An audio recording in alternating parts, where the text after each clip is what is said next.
Mesdames, Messieurs, je vous remercie de bien vouloir prendre place. La séance du Conseil municipal va commencer.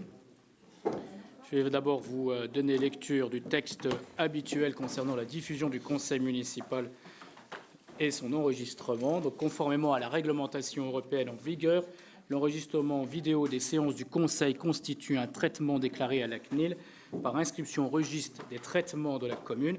Ce traitement est placé sous la responsabilité du maire et il a pour base légale l'intérêt public. Toute personne peut s'opposer à la diffusion des images la concernant sur Internet. Néanmoins, l'intérêt légitime de la personne et l'intérêt public seront mis en balance pour déterminer la conduite à tenir. Et pour toute question relative à ce traitement, merci de vous rapprocher de la déléguée à la protection des données, la DPO, de la ville mutualisée avec la métropole du Grand Nancy. Vous retrouvez les coordonnées sur le site internet de la ville ou de la métropole du Grand Nancy. Et étant précisé par ailleurs que dans la configuration de l'espace du salon François Évrard, le public en prenant place là où il se trouve, que je salue, reconnaît que son image peut être captée et enregistrée. Je vais vous donner lecture des pouvoirs. Patricia de Caillot est excusée et a donné pouvoir à M. Dominique Anceau. Nicole Caillé est excusée et m'a donné pouvoir. Madame Bronner est excusée et a donné pouvoir à M. Giacometti. M. Stéphane Vigo est excusé et a donné pouvoir à M. Mangin.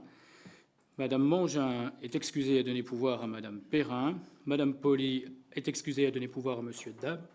Et Jean-Claude Darne est excusé et a donné pouvoir à Madame Langard. Est-ce que j'ai oublié quelqu'un?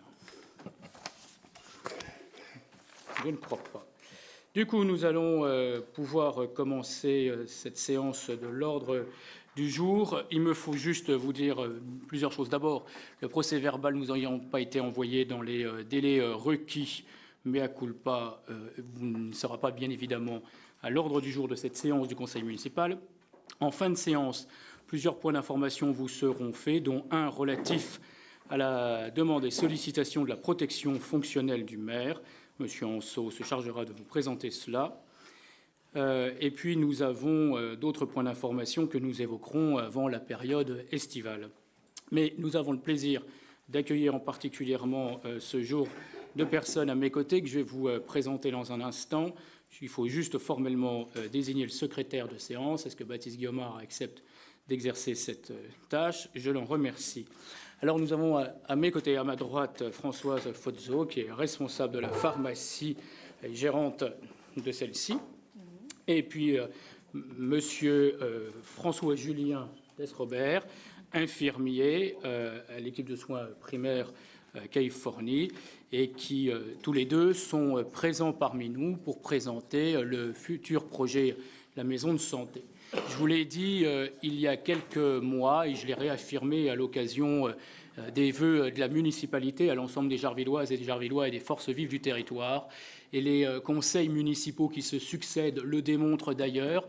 Nous arrivons dans une phase du mandat où l'ensemble des projets structurants qui viennent transformer le territoire voient le jour. Ces projets ne peuvent que se construire dans la concertation avec les habitants et les acteurs du territoire, ce que nous faisons, mais peuvent aussi et doivent aussi se construire par les forces vives du territoire qui peuvent en être à l'initiative, et la municipalité, fort bien évidemment de ses partenariats avec d'autres acteurs institutionnels, peut et doit, à mon sens, se mobiliser pour permettre à ces projets structurants qui répondent à un intérêt général, inscrit dans une dynamique, et celle de ce soir, elle est double, bien évidemment une dynamique économique puisqu'il s'agit d'entreprise, mais une dynamique de santé puisqu'il s'agit de professionnels de santé. Et je vais laisser tout de suite la parole à Madame Fozzo et à Monsieur Desrobert, qui pourront le faire à plusieurs voix, pour qu'ils vous présentent le projet de maison de santé, la Nouvelle-Californie, qui sera implantée sur le quartier de la Californie. Le temps que la technique se joigne à la parole, je vous laisse peut-être formellement vous présenter comme vous le souhaitez. Okay. Alors, moi, je suis Madame Fozzo, je suis pharmacienne, je suis installée dans le quartier depuis 2018. Donc, je suis la pharmacienne responsable titulaire de la pharmacie de la Nouvelle-Californie et promotrice avec toute l'équipe des soins primaires de la Nouvelle-Californie, de la maison de santé qui va voir le jour très bientôt. Je suis co-gérante avec M. Desrobert de la maison de santé qui va voir le jour. Je laisse François Julien se présenter. Allez-y, demandez la parole. Voilà.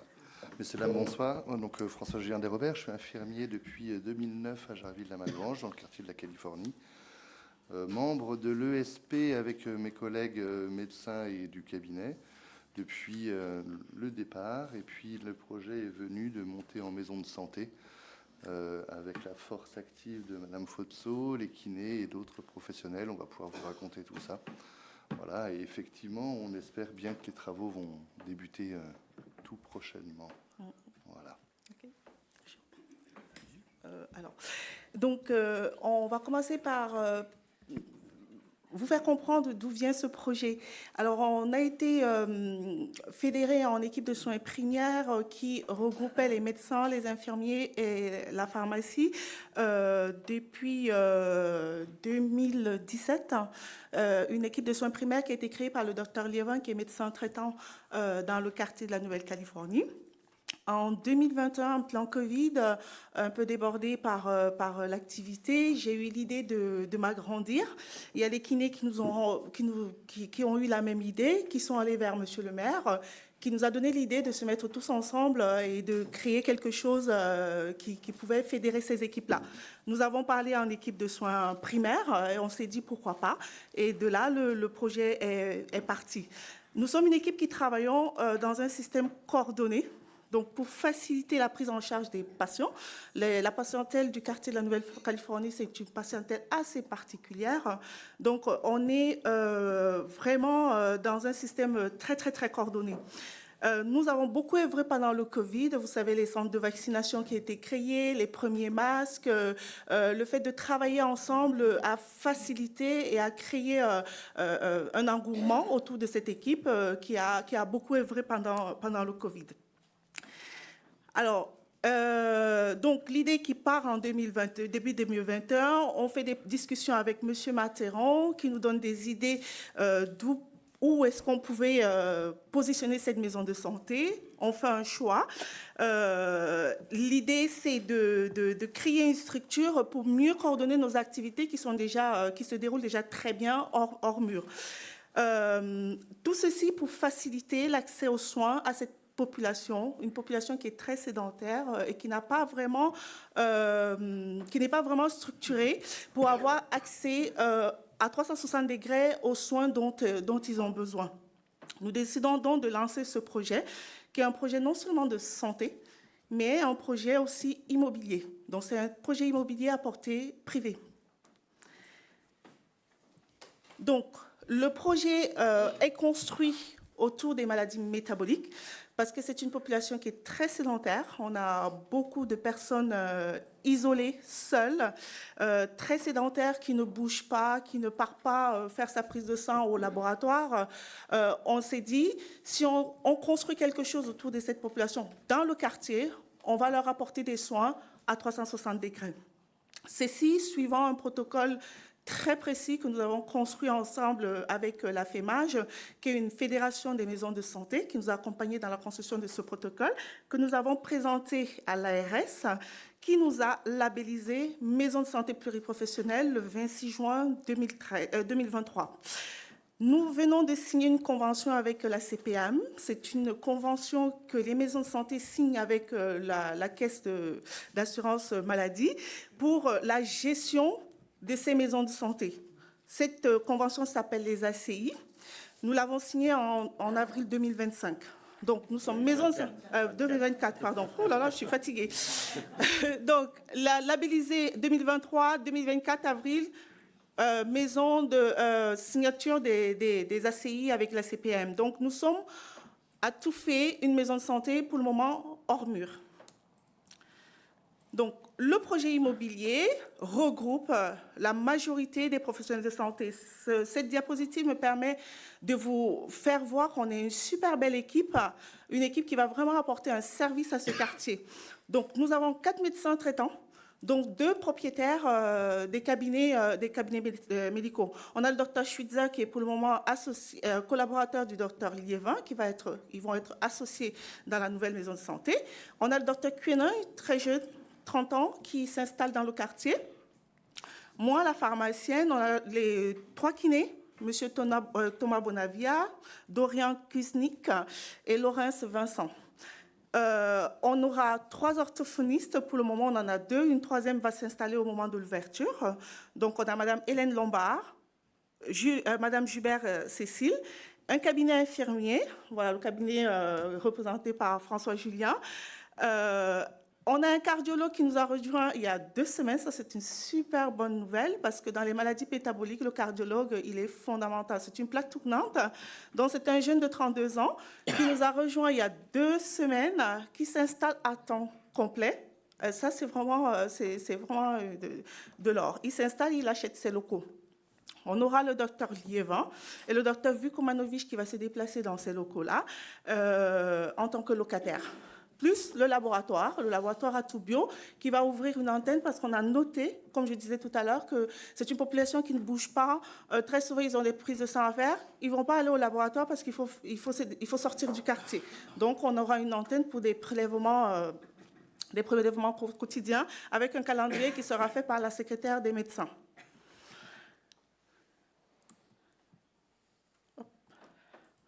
Voilà. Donc, le bâtiment, il est de 3 niveaux. Donc, on a un rez-de-chaussée où on aura la pharmacie et le cabinet, le plateau kiné. Donc, un plateau de 200 mètres carrés et la pharmacie qui va beaucoup s'agrandir. Elle sera de 300 mètres carrés. À côté du plateau kiné, on aura le laboratoire de prélèvement qui est l'antenne Atoubio. Au premier étage, on a le cabinet infirmier, les médecins traitants, une salle d'urgence parce que l'ARS nous a demandé de mettre en place un système de soins non programmés, c'est-à-dire les médecins auront la possibilité de visiter des patients qui n'auront pas pris rendez-vous, les urgences. Voilà, donc on a prévu une salle d'urgence pour ces cas-là. Toujours au premier niveau, on a un bureau qui va accueillir une microstructure avec une psychologue et un travailleur social pour accompagner les patients qui auront des besoins spécifiques. On a une coordinatrice qui nous aide énormément en ce moment dans l'organisation de cette maison de santé. Elle aura son bureau sur le premier étage et puis un accueil. Au 2e niveau, on aura le cardiologue, les 3 orthophonistes, un cabinet dentaire, on attend encore des dentistes. On avait 2 dentistes qui nous ont quittés parce que le projet était très long. Et une salle réunion et un appartement parce que l'ARS nous a conseillé aussi d'avoir un appartement pour des éventuels internes qui arriveront de l'extérieur.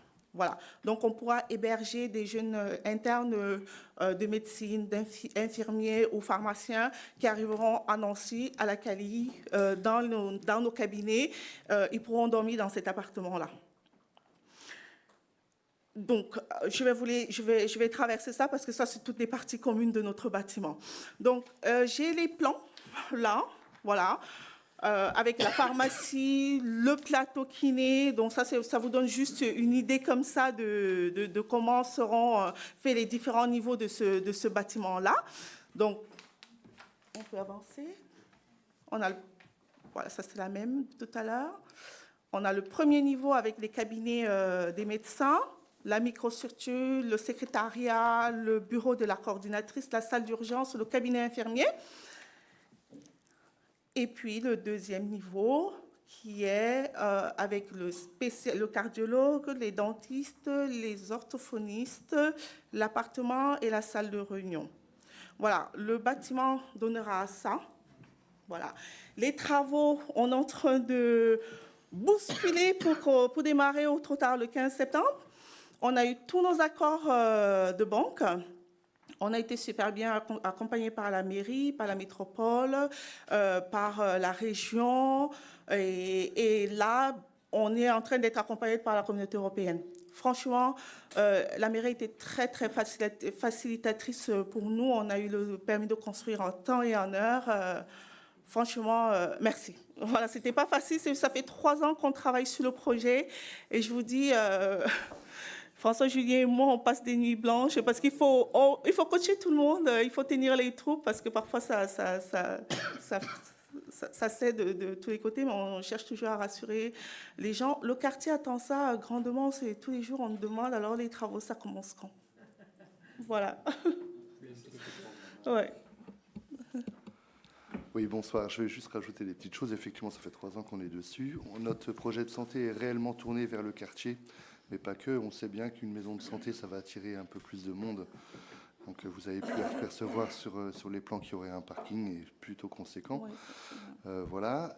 À l'heure actuelle, donc, on a quasi une équipe complète, mais on a encore des places. On cherche à avoir 2 médecins spécialistes en plus, à temps plein. Donc après, s'ils viennent à temps partiel, on pourra compléter. Les locaux seront disponibles.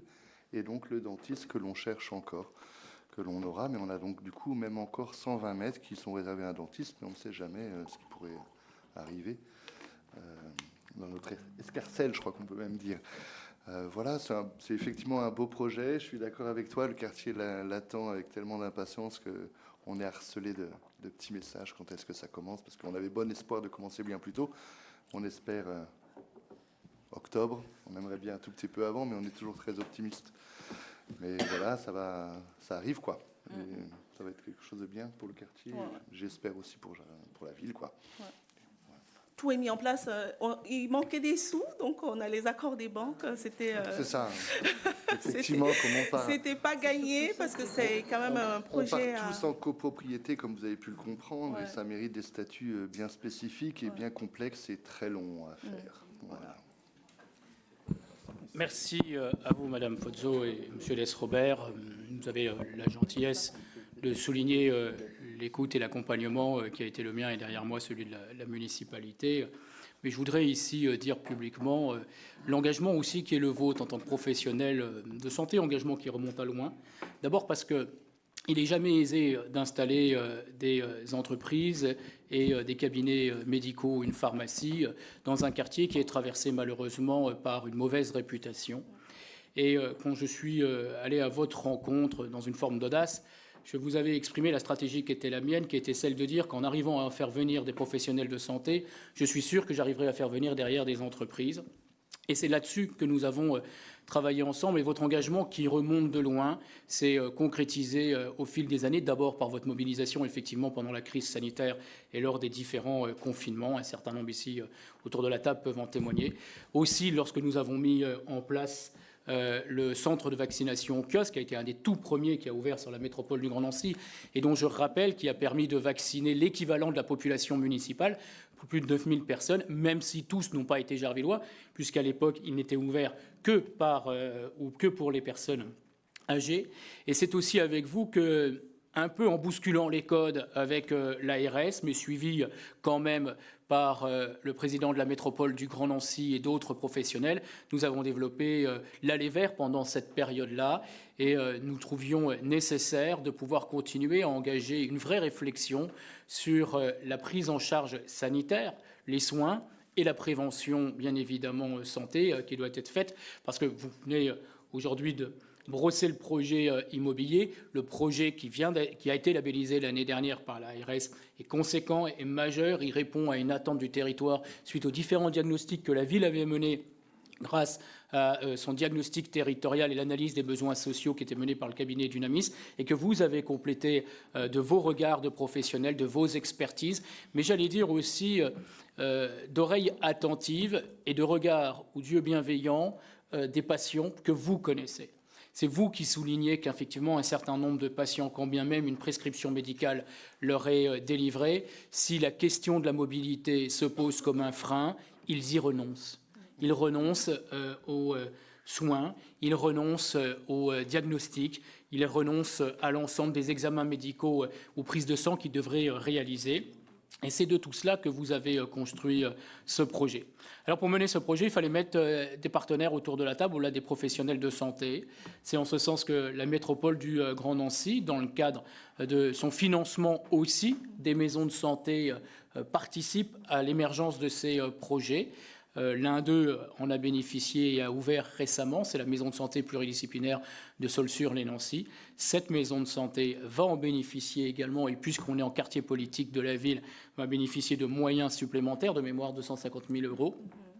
Le département et bien évidemment la région se mettant autour de la table est très heureux aussi que l'Europe puisse se mobiliser, c'est faire montre finalement de l'intérêt des différents échelons que nous connaissons et qui ont des compétences à mener dans les politiques publiques et les projets structurants. Mais ça a été aussi le bailleur social, parce qu'il y a une petite anecdote qui n'en est pas nécessairement une contraignante, mais qui était quand même pas neutre, c'est que ce terrain-là, alors qu'il aurait dû être acquis par la ville il y a désormais plus de 10 ans maintenant, mais repoussé chaque année dans le budget, c'est-à-dire inscrit chaque année dans le budget de la commune, n'a jamais été acquis par celle-ci. Et donc Meurthe-et-Moselle Habitat était resté en pleine propriété d'un terrain aménagé par ailleurs et paradoxalement par la commune, ce qui n'existe nulle part ailleurs.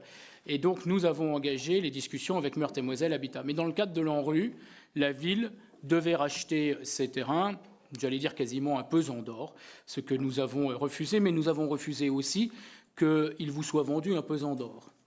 Et c'est là où le rôle qui a été le mien dans les discussions avec le département et son bailleur social, Meurthe-et-Moselle Habitat, mais je veux remercier son directeur général, Lionel Mahuet, qui a compris l'intérêt du projet, autant pour les riverains, qui sont ces locataires ou les locataires du parc locatif social, mais aussi pour la valorisation du quartier. Et comme vous avez fait l'effort de travailler un projet à 360 degrés, je vous ai dit qu'on allait travailler un projet de quartier à 360 degrés. Et la première des choses, c'est de dire que les locaux qui sont les vôtres aujourd'hui ne doivent pas devenir demain des friches dans le quartier.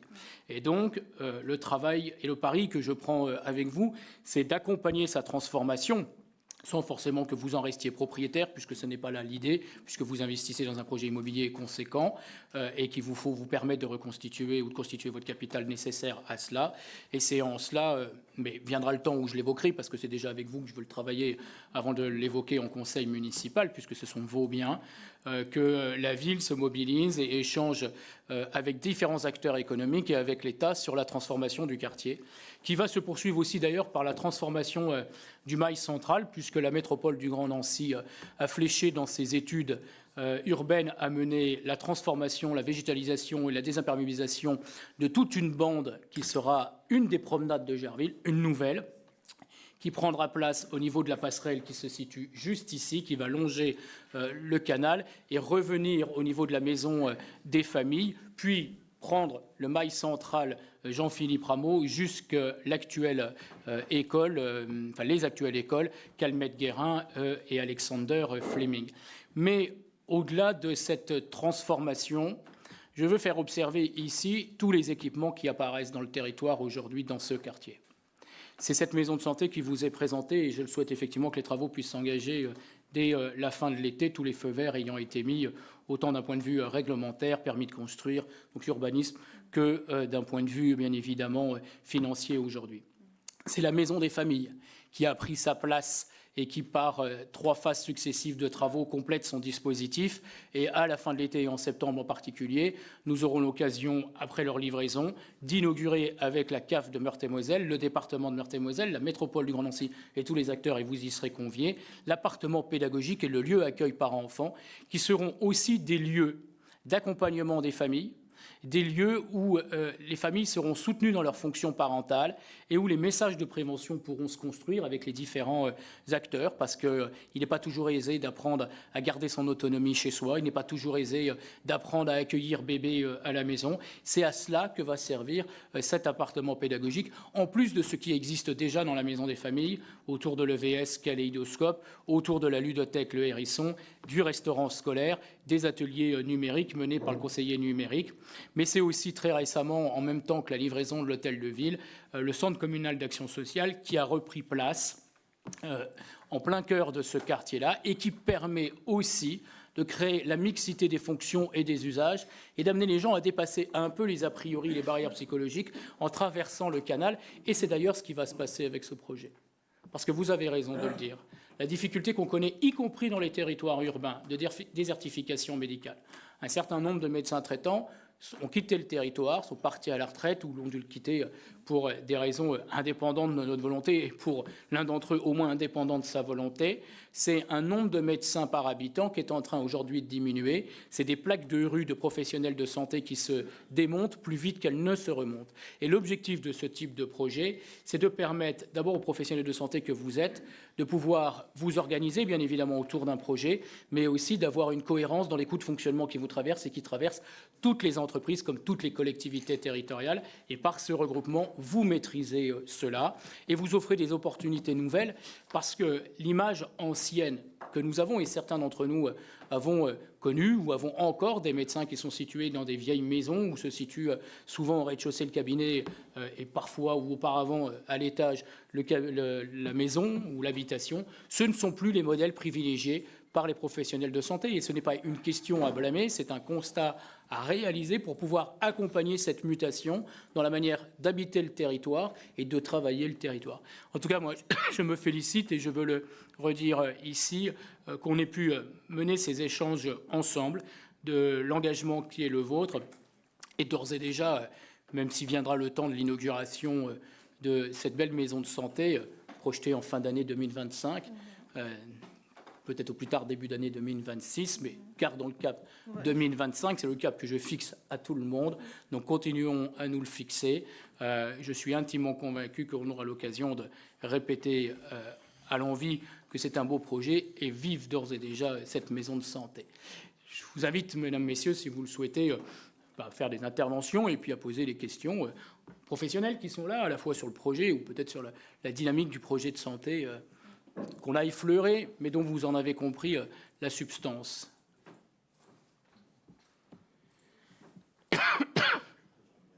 Monsieur Lavica. Oui, monsieur le maire, on ne peut que se réjouir d'un si beau projet. Effectivement, on peut remarquer qu'à la Californie, on a du mal de se soigner, beaucoup de problèmes existent. Donc, on est très content de cette implantation. Merci. D'autres interventions? C'est un remerciement unanime, j'imagine. Eh bien, on va pouvoir vous laisser. Et vous laisser peut-être vous reposer parce que je confirme, pour avoir aussi mis à disposition parfois la logistique de la Maison des Familles, que vous y avez passé des nuits et des nuits à travailler sur le projet. Merci à vous. Merci. Je vais laisser Madame Perrin vous ramener.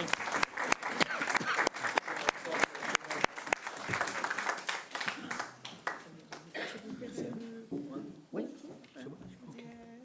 merci. Avec plaisir. À bientôt. Bonne soirée à tous. Merci. Les points inscrits à l'ordre du jour appellent la présentation du parcours mémoire et transmission dans un de ces volets qui vous avait été présenté lorsque celui-ci a été adopté à l'unanimité par le conseil municipal. C'est l'organisation du 80e anniversaire de la libération de Jarville-la-Malgrange. Vous savez que l'année 2024 marque une année particulière qui résonne d'ailleurs de manière parfois étonnante avec l'actualité, et que cela va s'échelonner jusqu'au 9 mai 1945. Pourquoi 8 mai étant la date de l'armistice et le 9 étant la fête de l'Europe. Par délibération, donc du 19 octobre 2022, le conseil municipal avait adopté le parcours mémoire-transmission qui vise à valoriser l'espace public de lieux de commémoration, de mémoire et d'hommage pour celles et ceux qui, à travers les différents conflits que nous avons connus, ont sacrifié leur vie pour la nôtre, et notamment les idéaux de la République française, au premier rang desquels la liberté, mais je ne veux pas oublier à cet instant l'égalité et la fraternité. Ce 80e anniversaire doit avoir une résonance particulière, comme devraient l'avoir, bien évidemment, les anniversaires symboliques de la fin de l'ensemble des conflits.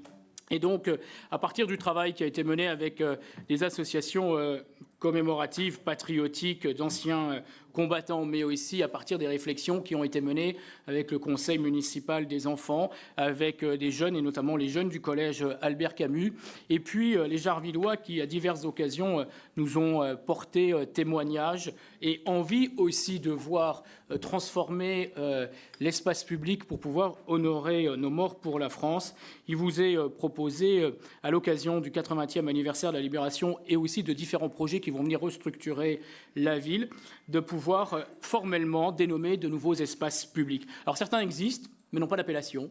C'est l'exemple du l'Axe qui permet de relier la rue Abbé de Vaux à la rue Foch, étant entendu que pour celles et ceux qui le connaissent, lorsque vous arrivez au niveau de la rue Géller, l'axe ne peut plus se faire en voiture, il ne peut se faire qu'à pied. Ce n'est pas formellement une rue et il n'y a pas d'adresse particulière, puisque même l'entrée de la gare n'est normalement pas l'entrée officielle, se faisant rue de la gare. Nous proposons que ce passage, puisqu'il en est ainsi dans sa caractéristique, devienne le passage Henri Bernier, qui est jarvillois, qui habitait rue Poincaré à Jarville-la-Malgrange et qui fut surtout un des membres résistants des francs-tireurs et partisans français, compagnon de route de quelqu'un qui est connu sur la métropole du Grand Nancy, à Nancy en particulier, Alphonse, mais qu'on prénommait Gabriel Mouilleron, qui est régulièrement, avec ses compagnons d'infortune, malheureusement, honoré chaque année au monument de la Malpierre à Champignol, là où ces résistants ont trouvé la mort. Et nous trouvions qu'il était dommage que lorsqu'est mis en valeur Gabriel Mouilleron à Nancy, Henri Bernier soit, lui, quelque part dans l'anonymat. Et donc, nous vous proposons de dénommer cet axe le passage Henri Bernier, lequel, d'ailleurs, dans les cadres des projets d'aménagement urbain, fera l'objet d'une reconfiguration et d'un espace plus convivial à vivre, puisqu'il ouvre la gare, mais il amène aussi sur la voie verte. Les lycéens de la Malgrange ont, il y a quelques années, en 2021 de mémoire, travaillé suite à des recherches conduites de manière presque anodine sur le parcours de 3 résistants qui ont été fusillés dans le parc de la Malgrange le 3 septembre 1944, et ils avaient souhaité associer un certain nombre de partenaires, d'acteurs et bien évidemment la ville. Et j'avais longuement échangé avec eux, et eux-mêmes avaient émis le souhait qu'au-delà de la stèle qui a été érigée dans le parc grâce au travail de recherche qu'ils ont mené avec l'appui de leurs professeurs et puis d'associations aussi, que cette trace puisse se voir dans l'espace public. Et comme nous étions déjà dans les réflexions de l'aménagement d'un parc urbain devant l'ensemble scolaire, j'avais devant eux pris l'engagement formel, et c'est ce qui avait déjà été voté lors du parcours mémoire, que 3 allées à venir portent leur nom. Le projet définitif de parc urbain va compter 7 allées.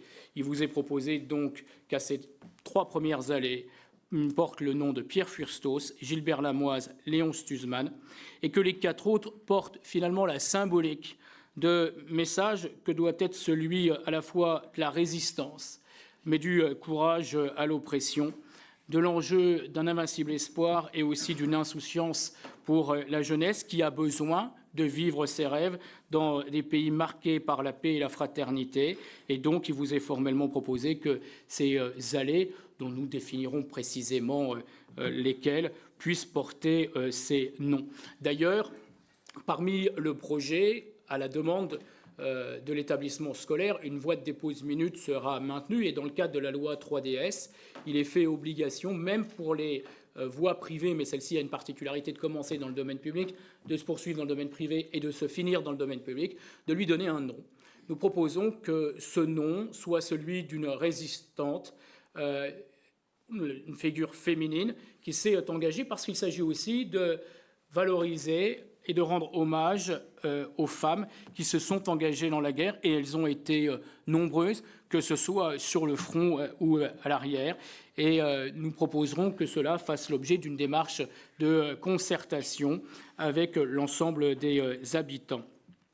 Le parc René Tardy va renouer avec une partie de l'histoire du square René Tardy, et je suis sûr que cela fera plaisir à un certain nombre, en aménageant entre la rue Maréchal-Ney et la rue Robert-Badinter la roseraie de la mémoire. La rue Robert-Badinter est celle qui va être créée dans le cadre des aménagements du parc et qui va remplacer l'axe automobile qui est l'avenue de la Malgrange, puisque je vous rappelle que cet axe sera, lui, piétonnisé.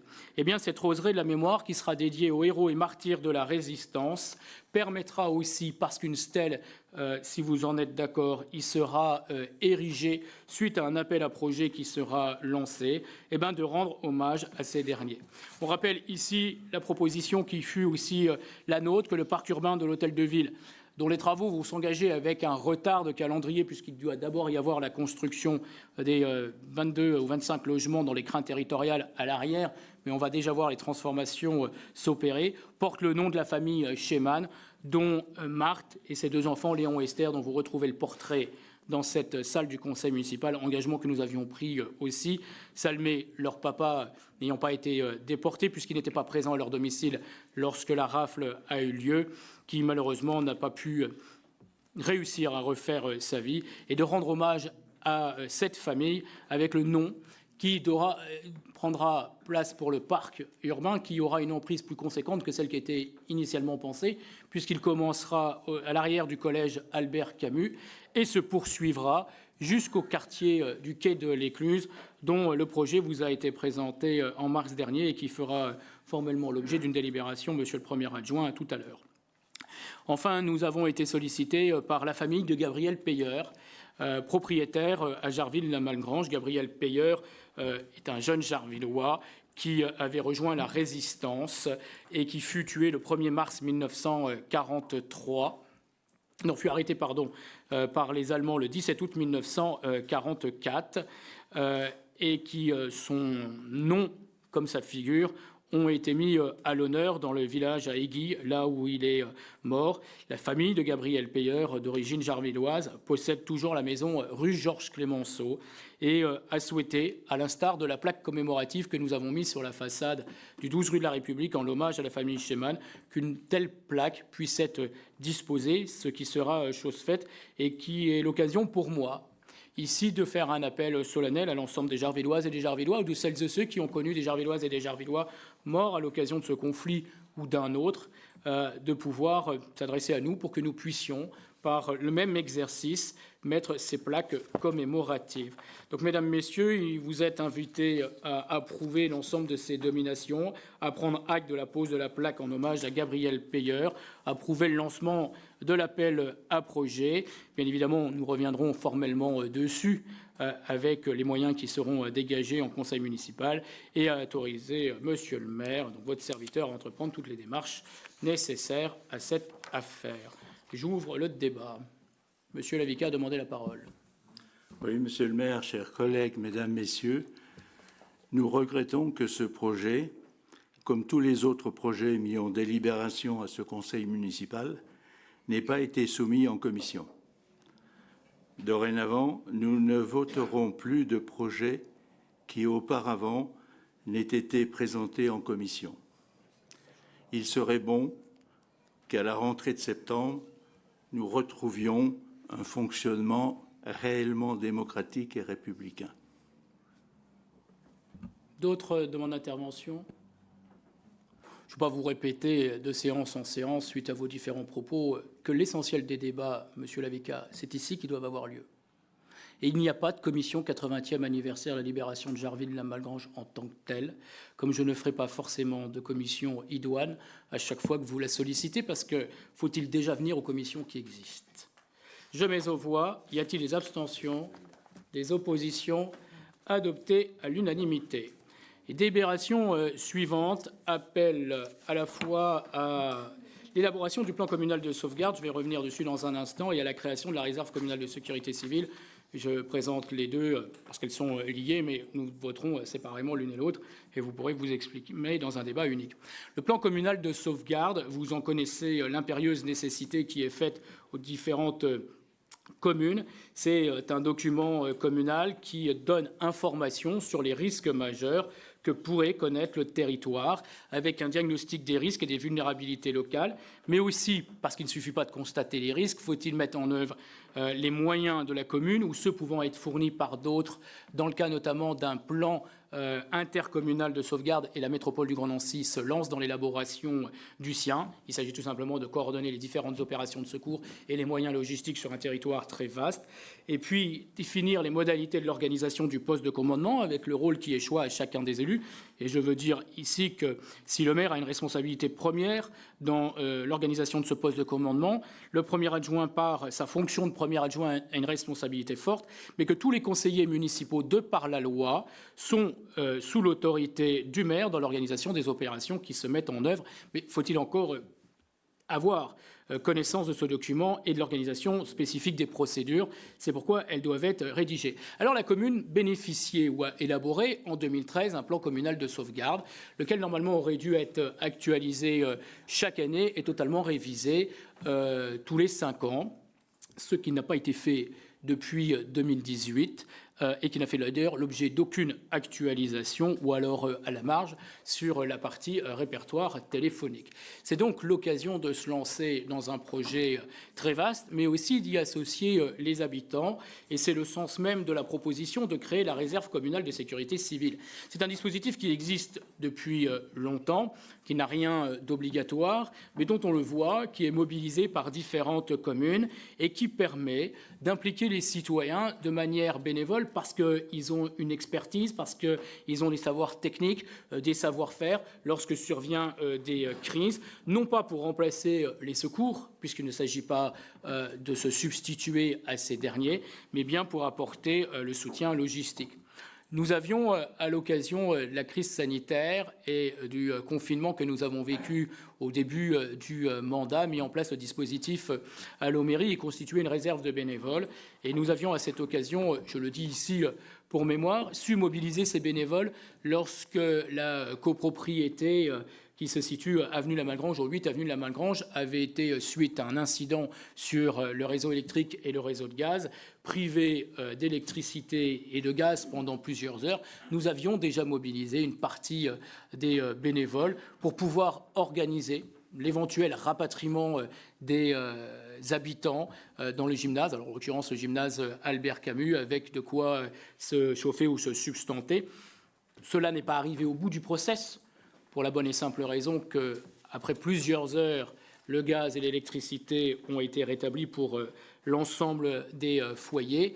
Pour autant, j'ai souvenir, et je veux la saluer ici, même si elle n'est pas avec nous ce soir, pour les raisons que vous connaissez, l'engagement qui avait été celui de Nicole Cahet, qui avait alors, avec ses bénévoles, organisé, comme le sait le faire Nicole, la grande popote pour permettre à chacun d'avoir une soupe chaude et un repas au moment-là. C'est à ça que sert cette réserve communale de sécurité civile, au-delà, en plus, de créer une forme d'identité de voisins bienveillants. Voilà, mesdames, messieurs, ce qui vous est proposé d'adopter successivement, étant entendu que l'élaboration du plan communal de sauvegarde, qui ne fera l'objet d'aucune commission et d'aucune réflexion en quelconque commission, fera par contre l'objet d'un travail où les habitants seront invités à y participer pour le construire et recenser pas seulement les moyens publics, mais aussi les moyens privés qui peuvent exister, ceux que la commune peut réquisitionner de droit, mais ceux que les riverains peuvent volontairement mettre à disposition pour soutenir ce que j'appellerais les victimes ou les naufragés. Et je vous demande de prendre formellement acte aussi du lancement de la démarche par le Grand Nancy et de nommer le directeur des proximités, chef de la police municipale, référent des risques majeurs. Il s'agit de nommer la fonction, mais il y aura un arrêté municipal qui sera nominatif, en l'espèce qui sera Yannick Vincent. Mais formellement, il s'agit de désigner la fonction qui est référent et risque majeur. Yannick Vincent assumant la double casquette pour la ville et pour la ville à la métropole. J'ouvre le débat sur la deuxième, l'élaboration du plan communal de sauvegarde. Pas d'intervention. Je mets aux voix. Y a-t-il des abstentions? Des oppositions? Adoptées à l'unanimité. Création de la réserve communale de sécurité civile. Je mets aux voix. Y a-t-il des abstentions? Les oppositions adoptées à l'unanimité. Je vais passer la parole à Monsieur Kibamba pour la convention pluriannuelle d'objectifs et de moyens entre la ville et l'association Gare-au-Biclou. Si vous le demandez, si gentiment. Vous pouvez. Ok, donc très rapidement, je ferai comme vous. C'est un sujet que je ne maîtrise pas trop, mais je vais essayer de faire un résumé. Donc, entre 2020 et 2022, la ville a acquis par préemption le bâtiment de l'ancienne gare pour y développer des services de mobilité et de proximité, notamment une activité d'auto-réparation des vélos. Donc, dans la continuité de ces actions, l'association Gare-au-Biclou a été mise en place pour porter un projet d'atelier vélo dans la halle René Hall. Et donc là, le projet de l'association répond à des enjeux économiques, sociaux et participe plus globalement à l'essor des mobilités actives inscrites dans le P2M. Il s'agit d'abord de créer un lieu de service accessible autour de la mobilité, notamment des solutions de réparation, d'une part, favoriser le réemploi de vélos en proposant un lieu pour les rendre plus durables et en sensibilisant le public à la réparation et au recyclage, favoriser aussi l'engagement bénévole et contribuer à la coopération des acteurs locaux pour renforcer la dynamique portée par les structures de l'économie sociale et solidaire. La ville et l'association souhaitent ainsi faciliter l'accès à la mobilité pour tous à travers un lieu de service inscrivant l'engagement et le réemploi et l'échange des savoir-faire liés au vélo. Dans ce cadre, il est proposé de verser à l'association une subvention fixe annuelle de 1 200 € qui pourra être complétée selon l'atteinte des objectifs d'une part variable annuelle plafonnée à 800 €. Donc, si vous êtes tous d'accord sur cet aspect, je vous demande d'autoriser, Monsieur le maire, à signer la convention entre la ville et l'association Gare-au-Biclou. Merci, Monsieur Kibamba. J'ouvre le débat. Monsieur Lavica. Oui, Monsieur le maire, pouvez-vous nous préciser le nombre de Jarvillois membres de cette association? Alors, Monsieur Guillaumard, pardon, demande la parole. Alors, est-ce que vous pouvez couper le micro? Allez-y. Alors, ça fonctionne. Je n'ai pas le nombre exact de Jarvillois membres de l'association, mais c'est une grande majorité. Là, l'Assemblée générale s'est tenue il y a quelques semaines. Je peux vous dire que c'est les 4/5 des membres actifs de l'association qui sont bien Jarvillois. Ils sont 4/5 parce qu'ils sont 5 au total. Donc il y en a 4 parmi eux qui sont Jarvilloises et Jarvillois. Et s'il y a des Jarvillois ou des non-Jarvillois qui souhaitent venir faire vivre ce lieu ouvert aux Jarvillois et aux non-Jarvillois, ils sont les bienvenus. Merci. D'autres interrogations? Juste, d'abord, souscrire à ce que vient de dire Monsieur Guillaumard. Je n'érige pas de frontière entre les Jarvillois et les non-Jarvillois. C'est sans doute d'ailleurs pour cela que la ville finance aussi fortement la MJC Jarville Jeune, on en parle juste après, dont une grande partie des adhérents n'étaient pas jusqu'alors jarvillois, même si les proportions commencent à s'inverser avec le travail qui est mené par sa directrice et le président sur le territoire. Ça n'avait, je crois, offusqué jamais personne. Il n'y a pas de raison qu'en la matière, cela offusque quelqu'un d'autre sur un autre sujet similaire. Je mets aux voix... Ah, pardon. Je vous en prie. Alors, vous l'avez... Voilà. Ça marche pas. Si, ça y est. Ah, merci, Monsieur le maire, chers collègues. Juste une remarque, vous nous demandez donc de voter une subvention de 1 200 €. Dans la convention, elle est mentionnée à 1 500 €. Est-ce qu'il n'y a pas une erreur dans la convention? Sur le même document. Monsieur Guillaumard, je vous laisse regarder ça. C'est 6.1. Ouais, c'est le chapitre 6.1. Voilà.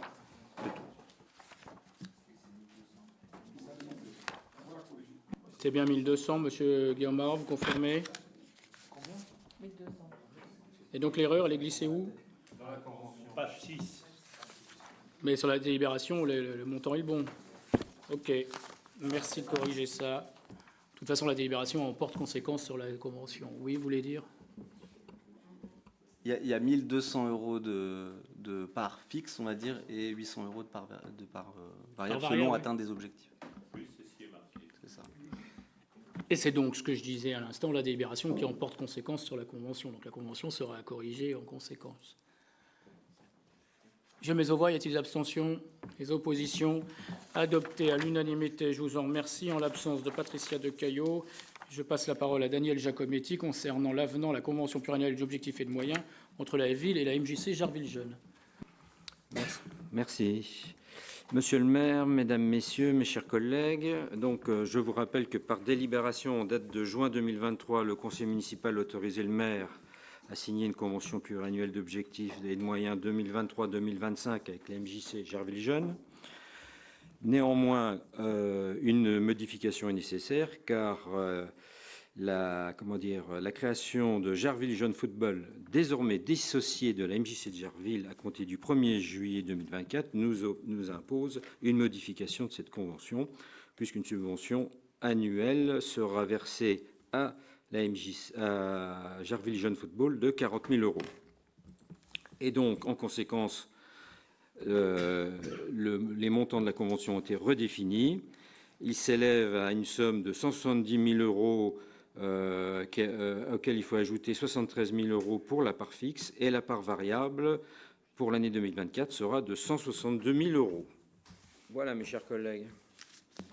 Et Merci. vous trouvez à côté la convention, l'annexe de la convention, et j'ai vérifié, les montants sont bons. Merci. J'ouvre le débat. A-t-il demande d'intervention? Monsieur Gechter.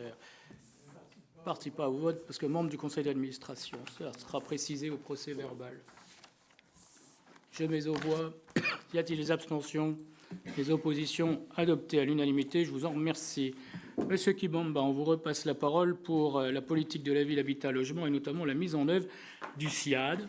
J'imagine que vous allez expliquer de manière très pédagogue ce qu'est cet acronyme nouveau. Demandez le micro.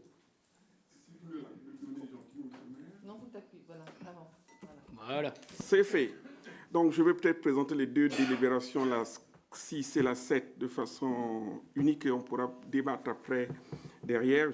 J'espère que j'ai bien appris tout ce que Véronique Galli m'a appris sur tous ces acronymes.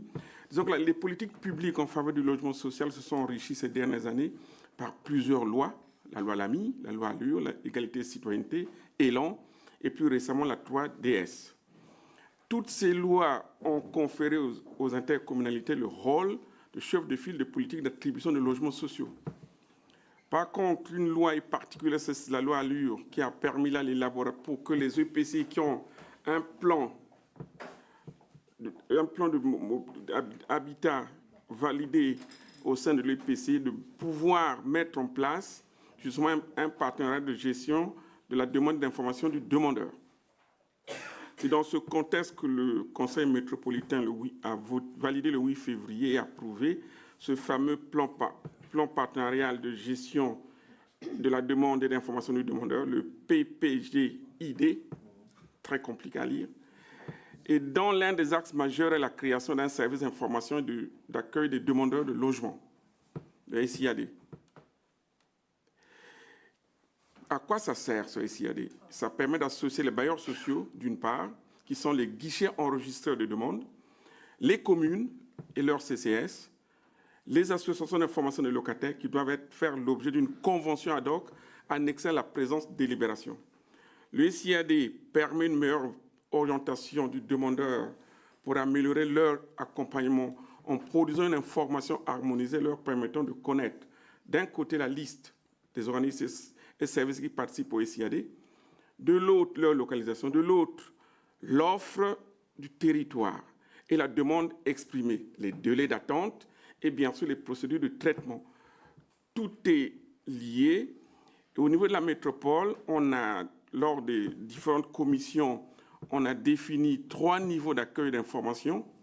Le premier, qui est le niveau de base, c'est de délivrer l'information aux demandeurs en leur expliquant comment on fait une demande de logement, quelle est la liste des bailleurs sociaux qui sont sur le territoire métropolitain, quelles sont les informations sur la demande de logement social à connaître, et bien sûr l'état du parc du territoire.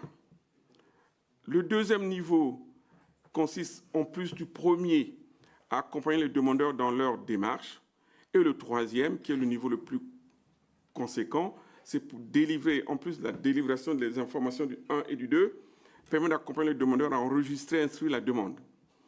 Donc, ce fameux SIAD va s'articuler sur 3 niveaux. Pour nous, communes et associations représentant les locataires, c'est le niveau 1. Pour la maison de l'habitat et du développement durable de la métropole du Grand Nancy, Action Logement, ADIL 54, les communes d'essai de Nancy, Maxiville, Saint-Max et Vendôme, qui instruisaient déjà les dossiers depuis très longtemps, ils ont conservé le niveau 2, même si la métropole souhaitait que toutes les communes soient au niveau 1. Et enfin, le niveau 3, c'est pour les bailleurs sociaux qui sont des guichets enregistreurs et instructeurs de ces demandes. Dans le cadre de cette convention, les communes vont passer avec l'association Arelor HLM, la métropole du Grand Nancy, qui mettra derrière, gracieusement à disposition du SIAD, des plaquettes d'information relatives à la demande du logement social et bien sûr une convention entre les différents partenaires annexés à la présence de délibération. Donc, je suis prêt à vous expliquer exactement le contenu de chacune si vous le souhaitez. Je vais passer à la 7, qui est en plus la suite de la 6. Pardon, que j'arrive sur la convention. C'est la fameuse gestion en flux et droit de réservation de logements sociaux. Là, je ne reprends pas les mêmes choses puisqu'on a une conférence intercommunale du logement qui est mise en place depuis très longtemps à la métropole du Grand Nancy.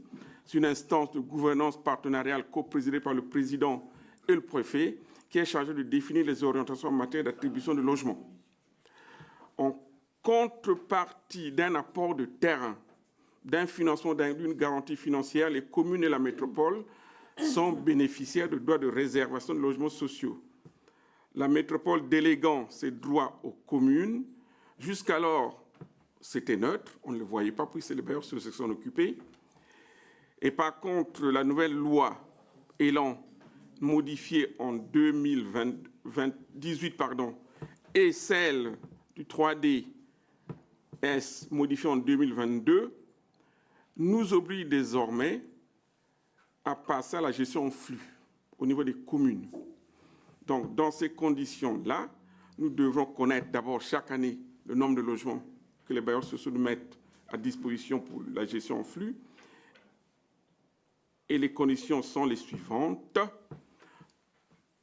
Nous devons apporter une meilleure fluidité et lisibilité dans les attributions, apporter plus de souplesse dans la gestion du parc locatif social, faciliter la mobilité résidentielle, bien sûr, la mixité, et pérenniser le partenariat entre les bailleurs sociaux et nous, les réservataires. C'est pour cela qu'une concertation a été menée avec les communes volontaires et les 9 bailleurs sociaux autour de leur structure Arelor et l'État. Ces groupes de travail ont permis d'une part de faire un point sur le partenariat de qualité existant des bailleurs sociaux et les communes, de réinterroger l'État sur les droits de réservation des modalités d'application d'une part, et d'arrêter les grands principes de la gestion en flux. Quels sont ces principes? Ces principes sont fixés dans une convention que vous avez donnée en annexe, qui sera signée entre la métropole et les 20 communes bénéficiaires de droits de réservation. Pour info, la ville de Jarville, chaque année, a droit à 20 logements en gestion propre, qu'il pourra, si on le souhaite, participer à l'attribution lorsqu'on a des demandes, mais néanmoins, on pourra le retrocéder plutôt aux bailleurs sociaux via leur représentation. Les conventions d'application annuelles entre chaque bailleur de la métropole et les communes concernées viendront décliner cette convention cadre pour fixer le flux annuel et déterminer le nombre de droits de réservation par commune. Donc, je vous demande d'abord d'approuver les principes de ces 2 dispositifs. Donc, d'autoriser monsieur le maire ou son représentant de les signer et bien sûr autoriser le monsieur le maire ou son représentant de signer à chaque année ces conventions. Si vous voulez d'autres explications, je suis disposé à vous les donner. Merci, monsieur Kibamba. J'ouvre le débat sur ces 2 projets.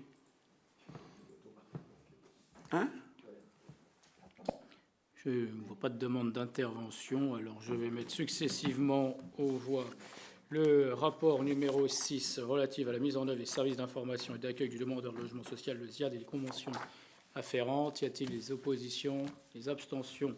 Adopté à l'unanimité. La délibération numéro 7, logements sociaux en flux. Y a-t-il des abstentions, des oppositions? Adopté à l'unanimité. Monsieur Anceau, je vous passe la parole pour la désaffectation et le déclassement du domaine public de plusieurs parcelles en vue de l'opération d'aménagement du quai de l'Écluse par Vivest. Oui, monsieur le maire, chers collègues. Donc, ces deux délibérations, la 8 et la 9, vont concerner des désaffectations et déclassements du domaine public de parcelles donc, qui ont été identifiées. Vous les avez notifiées sur la délibération. Je rappellerai l'historique depuis 2020. Nous avons mis en place un plan patrimonial sur lequel nous avons engagé une restructuration de nos bâtis afin de pouvoir les rendre, je dirais, viables et accessibles aux gens, avec une partie amélioration sur les consommations énergétiques importantes. Un petit clin d'œil sur ce début d'année concernant les écoles Calmette-Guérin et Fleming, sur lequel nous avons pu anticiper et nous avons suffisamment de recul. Les travaux effectués ont permis au niveau consommation électrique une réduction de 65% de la consommation depuis ce début d'année, et au niveau thermique une réduction qui flirte avec les 18%.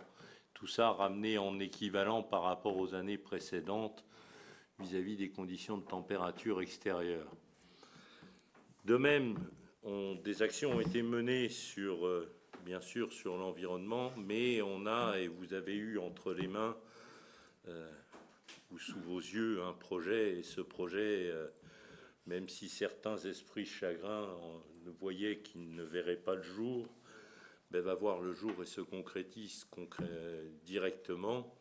C'est le fameux projet du quartier de l'Écluse, sur lequel donc il vous a été présenté en mars, qui va générer bien sûr de l'habitation, mais aussi la mise en place d'une résidence à destination des seniors et une partie inclusive avec les jeunes trisomiques 21, donc qui vont être intégrés, et un quartier qui va être complètement piétonnier, ouvert sur le canal, redonnant un autre axe sur notre ville et redonnant, je dirais, toute une partie perspective et cheminement pour les Jarvillois à l'intérieur. Donc, afin de mener à bien ces projets, une partie des parcelles qui sont aujourd'hui dans le domaine public doit être désaffectées et déclassées. C'est le cas de ces parcelles qui sont données à l'intérieur de ce projet. Donc pour cela, donc concernant cette délibération, c'est de constater la désaffection des parcelles AD4, AD 294 et AD 295, 6 rue des Forges du Nord et de l'Est à Jarville-la-Malgrange, de prononcer le déclassement du domaine public communal des parcelles AD4, AD 294 et AD 295, 6 rue des Forges du Nord et de l'Est à Jarville-la-Malgrange, d'autoriser monsieur le maire ou son représentant à signer l'avant-contrat sous les formes de conditions suspensives, notamment l'obtention du permis de démolir et d'une comptabilité technique et économique de l'opération, d'autoriser monsieur le maire ou son représentant de signer tous les actes et documents relatifs à la vente des parcelles AD4, AD 294, AD 295 et AD 381 à la société Vivest dans le cadre de la réalisation du projet d'aménagement du quai de l'Écluse pour un montant de 300 000 €. Bon, merci. J'ouvre le débat. Y a-t-il des demandes d'intervention? Je n'en vois pas. Je mets aux voix. Y a-t-il des abstentions, des oppositions? Ah pardon, j'avais pas vu, Madame Bucher.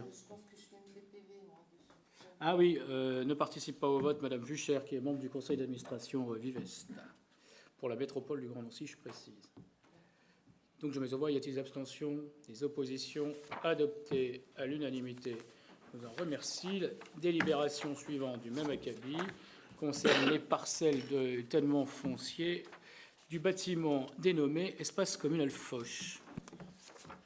Alors, sur l'espace communal Foch, donc c'est le bâtiment qui a abrité pendant les travaux de l'hôtel de ville qui se trouvait ici la première fois et qui a abrité la mairie après le sinistre et dégâts des eaux, et qui aujourd'hui est un bâtiment donc qui est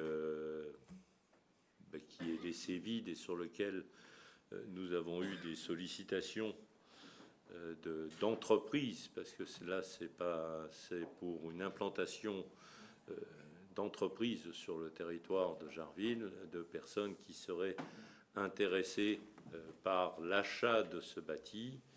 Et de ce fait-là, la commune et le CCAS, puisque de toute façon, ce bâtiment appartient aux deux entités, que ce soit la commune et le CCAS, envisagent, si des choses se passent correctement, envisagent la cession. Donc de ce fait-là, même type de délibération, je dirais technique sur le sujet, pour la désaffection et le déclassement dans le domaine public des volumes qui sont concernés par ce bâtiment, qui se trouve sur la parcelle AD 355.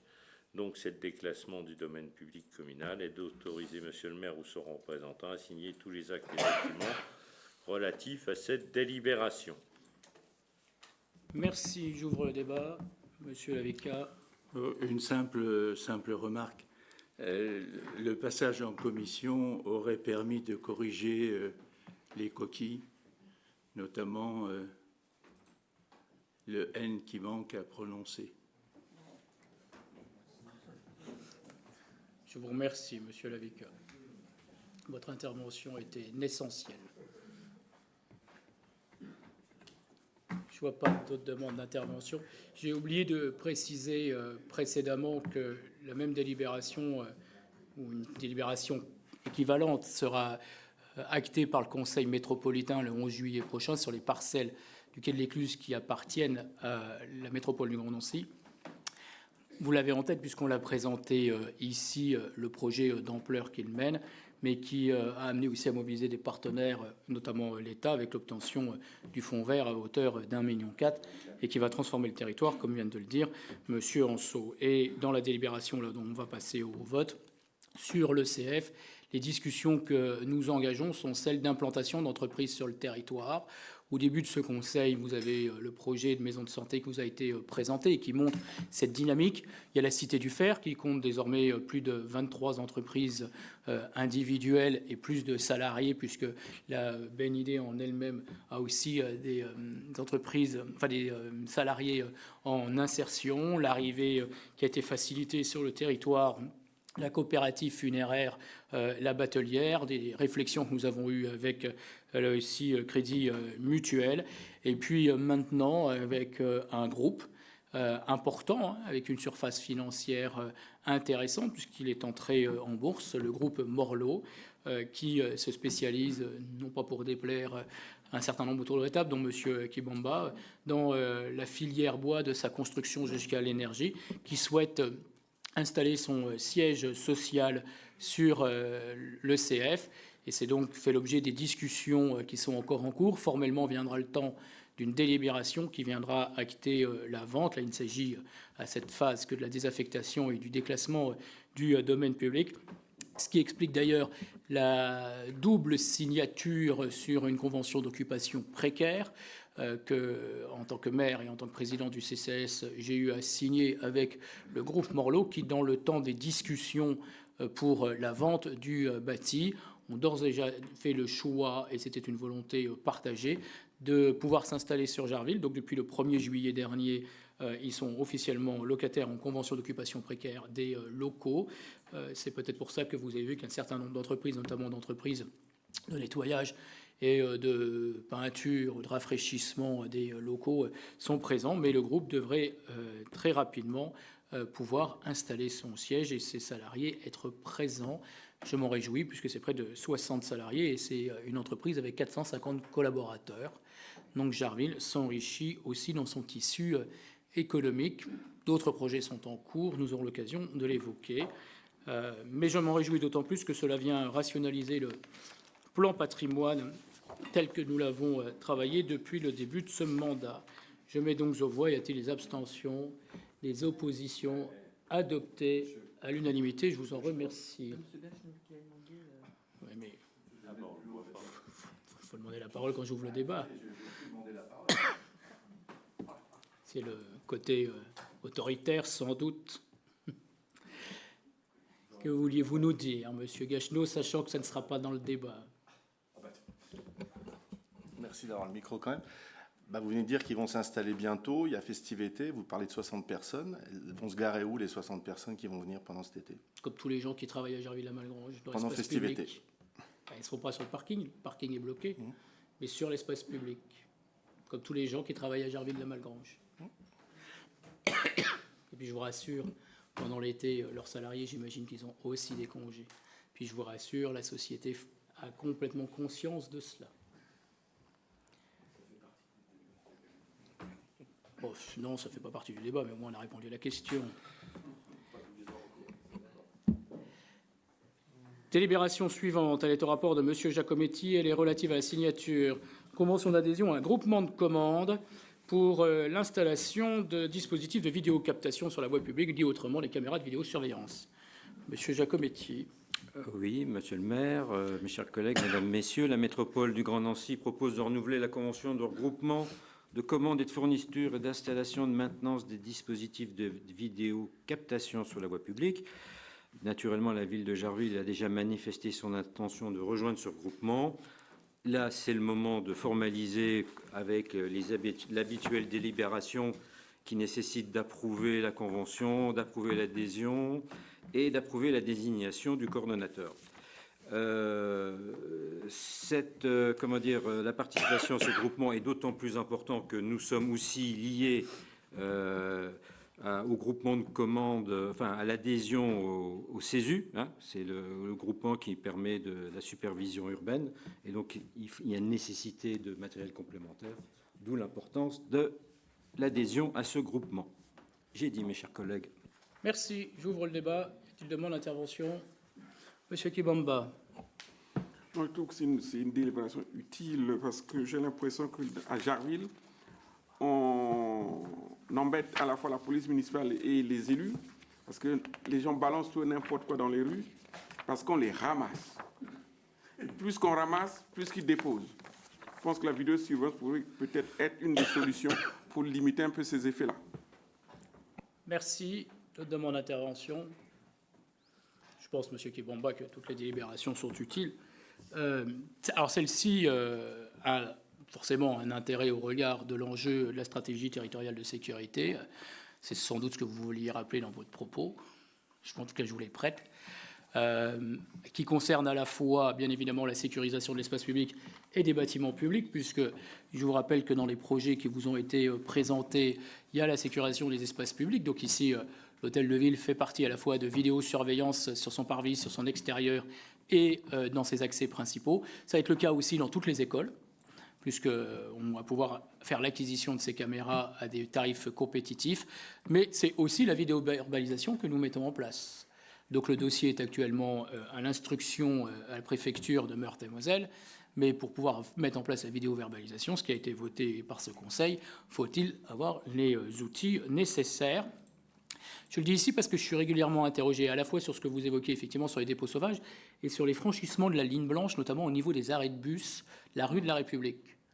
Je peux que vous confirmer que dès que j'ai l'autorisation du préfet, 100% des véhicules qui franchiront la ligne blanche seront verbalisés. 100% des véhicules qui franchiront la ligne blanche seront verbalisés. Je mets aux voix. Y a-t-il des abstentions? Les oppositions? Adoptées à l'unanimité. Monsieur Giacometti, à votre rapport, l'adaptation du tableau des emplois pour une modification de circonstances. Oui, monsieur le maire, mes chers collègues, mesdames, messieurs, modification de circonstances, effectivement. Dans le cadre du projet visant à transférer les activités périscolaires en régie, il nous faut mettre en conformité avec la réglementation quand il y a plus de 50 enfants, d'où la nécessité de créer deux nouveaux postes ouverts au grade d'emploi des adjoints territoriaux d'animation pour qu'ils soient adjoints de coordination. Merci.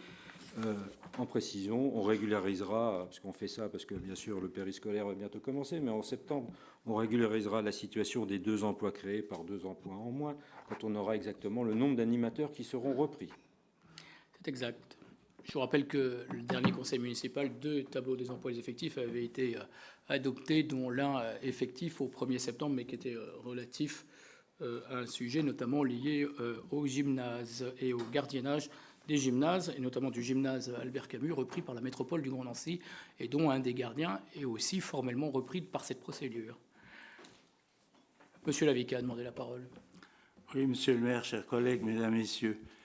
Le 7 mai, nous avons eu un comité social territorial où le tableau des emplois joints faisait état de 109 postes.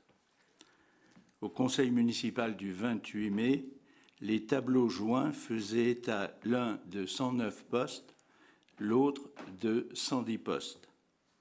À ce conseil, il nous proposait de passer de 110 postes à 112 postes. Pouvez-vous nous expliquer pourquoi il n'y a pas eu de comité social territorial avant ce conseil municipal et pourquoi le tableau du 28 mai ne correspondait pas à celui présenté au CST du 7 mai? Je vous donne la parole, monsieur Giacometti. Déjà, première chose, quand on crée des postes, il n'y a pas besoin d'avoir l'avis du comité, parce qu'on en crée, généralement tout le monde est d'accord, c'est prévu par les textes. L'avis du CST est obligatoire quand on modifie ou quand on supprime. Et effectivement, on a pris le montant du mois de septembre pour faire ce tableau des emplois, soit 110 plus 212. Monsieur Giacometti, rappelant dans son exposé que ces 2 postes seront régularisés. Monsieur Anceau a demandé la parole. Oui, c'est moi qui présidais ce CST. Donc, pour compléter ce qu'a dit monsieur Giacometti, au CST, il a été présenté le 109 qui sera ce qui était l'objectif et le 110 où on est aujourd'hui. Et donc, l'intégration qui a été faite des 2 postes, c'est sur la base de ce qui est sur cette partie du mois de septembre, ce qui a été confirmé. C'est bien les présentations qui ont été faites au CST des 2 tableaux entre l'état de juin, puisque la personne est encore, et sur ce côté-là. Je ne vois pas où est le problème. Les 2 tableaux ont été présentés en précisant, et je l'ai précisé lors du CST, des dates effectives.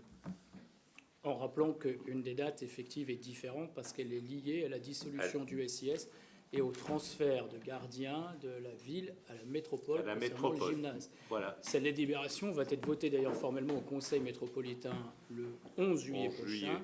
C'est pourquoi lors du dernier Conseil, nous avons prolongé par avenant la mise à disposition des gardiens au profit de la métropole. Voilà. Et cet avenant va prendre fin au 1er septembre avec le transfert de l'agent concerné qui devient donc agent métropolitain. Le deuxième, qui est gardien, n'a plus de fonction sur le gymnase et donc intègre l'équipe des services techniques.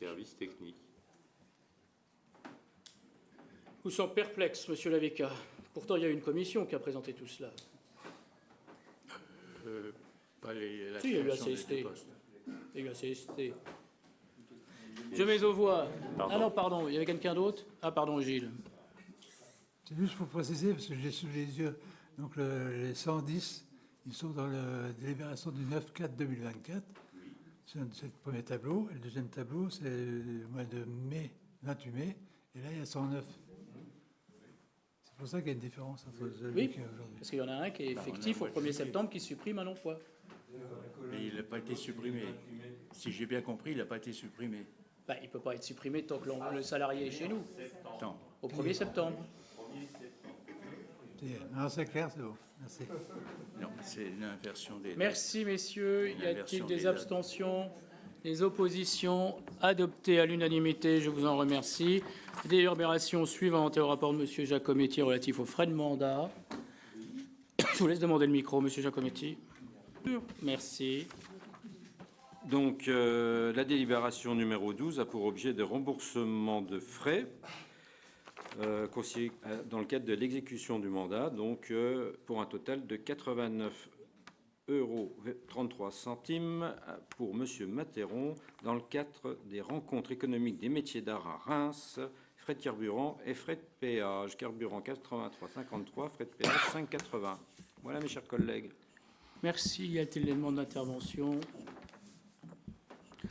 Je mets aux voix. Y a-t-il des oppositions?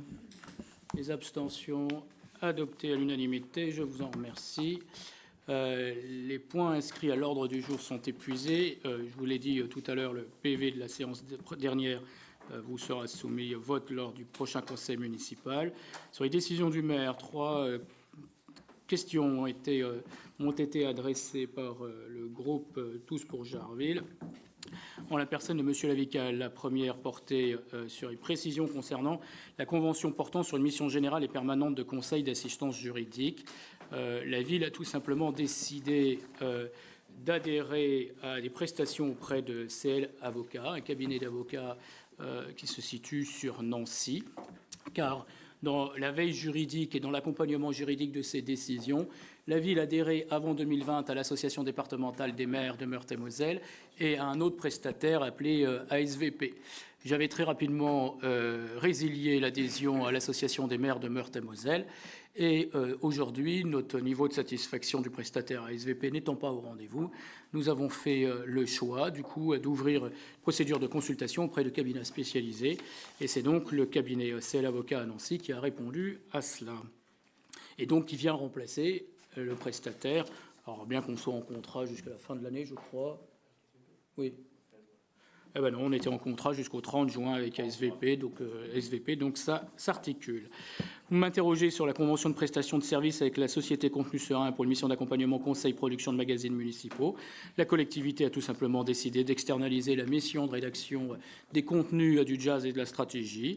Et donc après consultation, c'est avec la société Contenu Serein que nous avons conclu cela aussi. Alors je précise que les 3 conventions que vous avez demandées, puisque la 3e question est relative à la convention d'occupation précaire et irrévocable l'espace communal Foch que j'ai vécu tout à l'heure, sont à votre disposition. Il vous suffira tout simplement de prendre contact avec le secrétariat général pour avoir rendez-vous et consulter librement ces conventions. Les décisions et les communications des décisions étant faites, plusieurs informations supplémentaires formelles à vous donner. La première, dans le cadre du projet de l'Écluse, il y a une parcelle qui est aujourd'hui une propriété privée, puisqu'il s'agit de la parcelle AD6 située au 71 rue de la République. Vous l'avez peut-être vu à travers la presse, puisque c'est une procédure légale. Nous avons lancé avec l'établissement foncier public du Grand Est une procédure de constat d'abandon manifeste de ces locaux, tout simplement, soit pour engager les travaux et transformations de ces locaux à la charge du propriétaire pour des raisons de sécurité, soit tout simplement pour aller au terme d'une procédure d'expropriation. Je veux, à l'occasion de cette précision, dire aux riverains et aux Jarvillois que j'ai organisé une réunion avec les autorités, notamment la direction départementale de la sécurité publique et les acteurs économiques, l'Intermarché. Alors vous allez me dire quel est le lien? Tout simplement parce que ce logement, ce bâtiment, fait aujourd'hui l'objet d'un squat d'un certain nombre de marginaux, qui sont ceux qui créent des désordres aujourd'hui autour de l'Intermarché et du Lidl. J'invite les Jarvilloises et les Jarvillois, mais tous ceux qui s'y rendraient et qui seraient victimes d'incivilité, voire de faits de violence, parce que ça s'est exprimé, à se manifester auprès de la police municipale systématiquement, parce que nous sommes aujourd'hui en train de monter le dossier de manière à ce que ces personnes puissent être poursuivies et condamnées. Et je déplore que, malheureusement, parfois, l'absence de plainte emmène pour conséquence l'absence d'éléments suffisamment caractérisés pour aller au-delà, même si, comme nous l'avons constaté récemment, une première plainte a mené à l'interpellation de ces 2 personnes, mais il y en a plus que 2, et à leur garde à vue, mais à l'issue de celle-ci, malheureusement, faute d'éléments suffisamment caractérisés, n'est pas allé plus loin. Je ne vais pas lésiner sur cette question de sécurité et de désordre qui se font tant sur la voie publique qu'à l'intérieur des magasins ou la galerie Intermarché. J'ai témoigné bien évidemment toute ma solidarité, ma pleine mobilisation au personnel du Lidl comme à ceux de l'Intermarché par la voie, à travers la voix de Thomas Guichard, bien évidemment son directeur. Les services de police nationale font régulièrement des rondes à notre demande. La police municipale en fait régulièrement, et notamment sur les heures que nous avons repérées comme sensibles. Et nous sommes en train de mettre aussi des dispositifs d'aménagement tactique urbain, notamment pour supprimer les lieux de squat que nous constatons aujourd'hui, que ce soit sur ces parcelles que je viens de citer, mais que ce soit aussi sur les bâtiments qui appartenaient à la commune, mais qui sont désormais purgés de tout squat, que ce soit sous les appentis de l'atelier ou le long du canal, derrière la galerie Intermarché. Je n'ai pas, et je ne le ferai pas, de violence institutionnelle à exprimer à l'égard de ceux qui sont marginaux et pourraient vivre ce mode de vie ou être dans la mendicité. Je ne prendrai pas d'arrêté anti-mendicité parce que cela est illégal. En revanche, je ne peux pas accepter et tolérer à la place qui est la mienne, qui est des formes d'incivilité et de violence, et encore plus se répéter à l'égard de nos concitoyens. Donc, en toute connaissance de cause avec les autorités, j'ai pris des arrêtés spécifiques actuellement, notamment un arrêté d'interdiction de consommation d'alcool sur la voie publique, pour là aussi sanctionner ces comportements, les verbaliser et les conduire aussi à constituer des dossiers dans le cas de violation de la loi. J'espère bien évidemment que nous pourrons très rapidement retrouver une quiétude. Alors, je ne vais pas expliquer le contexte, mais pour faire simple, ce ne sont pas les marginaux habituels que nous connaissons. Il y en a quelques-uns qui sont là et que nous suivons régulièrement.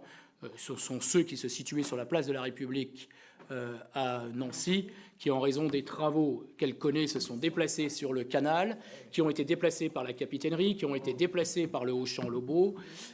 Moi, je m'en suis ouvert auprès d'un certain nombre, considérant qu'aujourd'hui, entre le quai Sainte-Catherine à Nancy et jusqu'à La Neuville, le canal avait quelques allures parfois peu fréquentables qui méritaient quand même qu'on soit un peu plus opérationnel en force de l'ordre, police nationale, et j'accepte, et le maire de Nancy aussi, que nos polices municipales se mobilisent. Force est de constater que l'actualité mobilise les policiers nationaux ailleurs et que les JO vont renforcer cela, ce qui n'est pas de nature à nous rassurer collectivement. Le prochain point, je vais laisser la parole à Monsieur Ranceau et me retire. Et si je ne suis pas revenu, Monsieur Giacometti présentera le point suivant.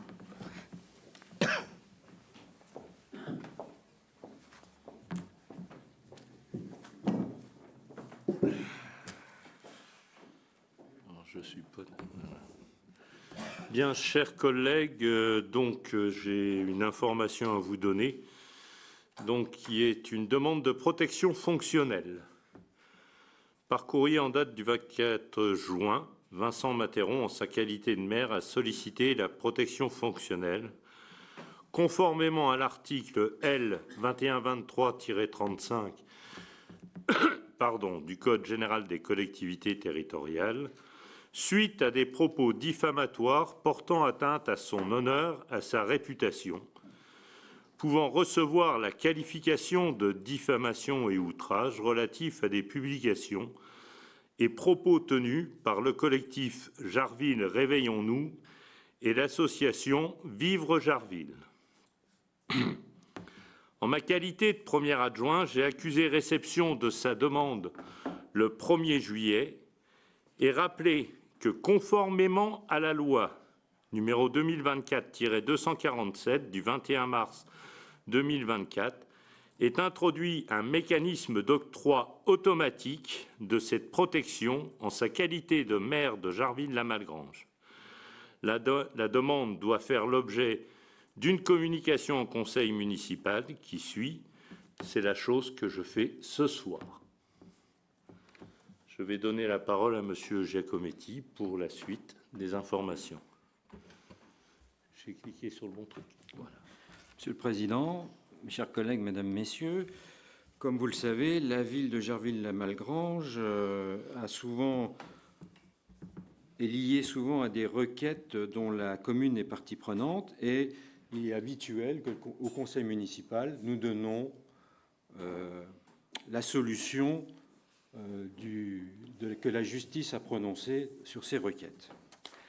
Pour mémoire, la commune avait été accusée à tort de détournement de pouvoir et d'avoir prétendument opéré une rupture d'égalité entre les agents de la commune concernant les primes de fin d'année dont les modalités de calcul devaient être révisées. Dans le débat public, d'ailleurs, la commune avait été accusée à tort aussi d'avoir provoqué le départ de 50 agents en supprimant ces primes de fin d'année. Pour mémoire, lors de ce contrôle, la Chambre régionale des comptes avait rappelé le caractère illégal de cette prime. Dans son rapport définitif, cette même Cour indiquait « Les agents de la commune de Jarville-la-Malgrange perçoivent, outre les éléments de rémunération prévus par la loi, une prime annuelle. Celle-ci a été intégrée au budget communal par une délibération du 21 novembre 1997 en référence à l'article 111 de la loi du 26 janvier 1984 mentionné précédemment. Les services de la collectivité n'ont pas été en mesure, dit la Chambre, de produire la délibération antérieure à 1984 instaurant cette prime. Naturellement, elle n'existait pas. Celle-ci ne peut donc être regardée comme relevant des avantages collectivement acquis. Par ailleurs, la commune a choisi de ne pas intégrer cet élément dans le RIFSEP pour une refonte globale de son système de rémunération à l'occasion de son instauration en 2017. À la faveur du contrôle et par délibération du 6 juillet 2021, la Cour a constaté qu'il a été mis fin au versement de la prime de fin d'année dans sa forme précédente. Celle-ci est désormais intégrée au RIFSEP. Par ailleurs, le tribunal de Nancy a rétabli l'honneur de la commune, et un peu du mien, en indiquant dans un jugement du 11 juin dernier, d'une part, qu'il n'existe ni rupture d'égalité, ni détournement de pouvoir. Plus encore, l'initiateur de l'action juridictionnelle, un ancien agent de la ville et délégué syndical, a été condamné à verser à la commune 1 500 € en tant que partie prenante, ce qui est rarissime pour un ancien agent ou un agent. La vérité a donc été rétablie et les services vont pouvoir continuer avec sérénité leur travail quotidien au service des Jarvillois et des Jarvilloises. Je vous remercie, mes chers collègues. Je vous remercie, Monsieur Giacometti. Je remercie aussi Monsieur Anceau. Je me suis fait fort de toujours dire que lorsqu'une affaire est saisie par la justice, de ne jamais commenter. Mais je me suis aussi fait fort de toujours dire, 1, que nous défendons l'intérêt général, 2, que je ne peux laisser prospérer dans le débat public des mensonges régulièrement assénés. Une nouvelle fois, parce que c'est la deuxième fois maintenant, la justice donne raison à la municipalité, à l'action que nous avons menée. Je m'étais fait fort de ne pas m'exprimer non plus sur le dispositif d'hébergement d'urgence, en disant au 14 novembre dernier, lorsque j'avais provoqué une réunion avec les services de l'État et les riverains sur celui-ci, que même si je pouvais comprendre la colère légitime des riverains, que je savais sans doute, et indéniablement cela a été le cas, qu'elle l'exprimerait à mon endroit tout en n'étant pas responsable ni de la décision, ni des modalités de sa mise en œuvre, que nous tiendrions nos engagements, et l'un d'entre eux était celui de ne pas m'exprimer pour ne pas nourrir la polémique à la polémique. Le dispositif est clos depuis hier. Si je salue bien évidemment le travail de l'association, je veux saluer le travail aussi de la ville, du CCAS, des élus qui se sont mobilisés à mes côtés, comme des riverains qui ont été attentifs à ce sujet-là. Mais je veux dire particulièrement qu'à celles et ceux qui, là aussi, ont préféré proférer un certain nombre de mensonges dans le débat public, va venir le temps du rétablissement de la vérité. Et je veux que chacun soit convaincu ici qu'à chaque fois viendra le temps de rétablissement de la vérité. Dernier point un peu plus léger pour que vous puissiez partir l'esprit tranquille sur cette soirée non pas estivale mais quasiment printanière. C'est la présentation du programme Festivités par Christophe Château et le temps que la logistique suive. Demain, 3 juillet, il y a la fête de l'été intergénérationnelle en lien avec le programme de réussite éducative qui se situe à l'école Calmette-Guérin. Je vous invite à y participer. Le même jour, c'est le centre de loisirs qui clôture son année, bien évidemment, avec un grand jeu retraçant les thématiques vécues sur l'année scolaire. Et le 6 juillet, vous allez le voir dans un instant, c'est l'inauguration de festivités. Tout l'été, vous allez pouvoir assister à l'exposition du travail fait par les étudiants en fin d'année d'études pour l'école d'architecture supérieure de Nancy avec les maquettes qui sont exposées dans le hall de l'hôtel de ville et qui ont été présentées aux Jarvilloises, au conseil municipal, mais qui maintenant se présentent aux Jarvilloises et aux Jarvillois curieux de voir ce que peut-être des réflexions de mutation urbaine autour du projet de la Cité du Fer. Il ne s'agit pas des projets de la municipalité, il s'agit bien de projets pédagogiques qui peuvent néanmoins nous inspirer sur les transformations. Je crois que M. Guillaumard voulait me rappeler qu'il y avait la réunion publique concernant le chantier international qui se tient aussi demain à 18h à la Maison des Familles, lequel chantier international viendra travailler à la revalorisation du bois de Renémont. Monsieur Château, je vous laisse la parole.